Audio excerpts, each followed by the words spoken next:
লক্ষ কোটি মানুষ নয়, একজন অসহায় মানুষের পাশে দাঁড়ানোর অঙ্গীকার হোক আমাদের। এই প্রত্যয় দিয়ে আমি কবিতা চৌধুরী এসছি এই তো আমরা সংগঠন থেকে। শুধু মণ্ডলী, গত 17 এপিসোডে আপনাদেরকে দেখিয়েছিলাম যে যা নয় তাকে দিয়ে সে কাজটি করানো হয়। তেমনি আমিরুল হক চৌধুরী ভাই তেমনি করে তাকে পরিচয় করে দেওয়ার মতো কিছু নেই আমার। তিনি গানকে পুরস্কৃত হয়েছেন এই দমনের পক্ষ থেকে 10,000 টাকা, এবং এই টাকাটার একটা শর্ত সাপেক্ষ ছিল। সেটা হলো যিনি এই টাকাটা পুরস্কৃত হবেন তিনি এই টাকাটা নিতে পারবেন না। এমন ছিল যে তার ঘরে যে সহকর্মী বা তার আশেপাশে যারা সুবিধা বঞ্চিত তাদের জন্য এই টাকাটা দিয়ে দিতে হবে। তো আমি এখন এই পুরস্কারটি আমিরুল হক চৌধুরীর হাতে তুলে দিচ্ছি। তিনি শুনবো তার মুখ থেকে তিনি এই টাকাটাই কি করবেন। প্লিজ। এই যে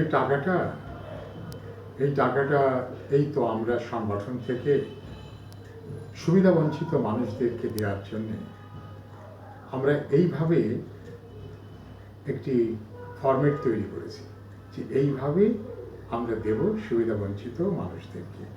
আর আমরা সেদিন অনুষ্ঠানে সবাই মিলে গান করেছিলাম, আসলে ওটা অছিলা মাত্র। এটা হচ্ছে সুবিধা বঞ্চিত মানুষদেরকে এই তো আমরা তাদের সাহায্যটুকু এইভাবে করে থাকি।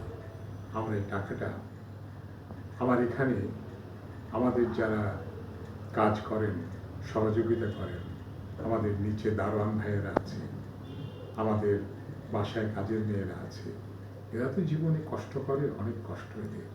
আমরা তো ওদের জন্য এরকম কিছু করতে পারি না। এই তো আমরা এই যে দেওয়া 10,000 টাকা প্রত্যেককে ভাগ করে করে দেব। এর মধ্যে মেয়ে আছে, ছেলে আছে, ওরা যদি এই টাকাটুকু পেয়ে একটু খুশি হয়, একটু হাসে, একটু ওদের মনে ভালো লাগে, সেটাই তো আমাদের সার্থকতা। এই সংগঠনটা সেখানেই খুশি হবে, সেখানে তৃপ্ত হবে এই সংগঠন। আপনাদেরকে শুভেচ্ছা। আপনারাই তো আমরা সহযোগী হন, তার সাথে মিলে কাজ করুন, তাকে সাহায্য করুন, যাতে সবাইকে আমরা এই তো আমরার মাধ্যমে সাহায্য করতে পারি। ধন্যবাদ। আমরা যাতে সুবিধা বঞ্চিত মানুষগুলির পাশে সব সময় থাকতে পারি এবং এমন কিছু করতে পারি সবার সহযোগিতায় যে একটা মানুষ অন্তত উপকৃত হোক, সে যেন পরবর্তীতে আরেকজনের হাত ধরতে পারে। এই তমরার সংগঠনকে এই জায়গাটা পৌঁছে দেওয়ার জন্য আপনাদের সবাইকে সহযোগিতার হাত বাড়িয়ে দেওয়ার জন্য ধন্যবাদ জানাচ্ছি। ধন্যবাদ।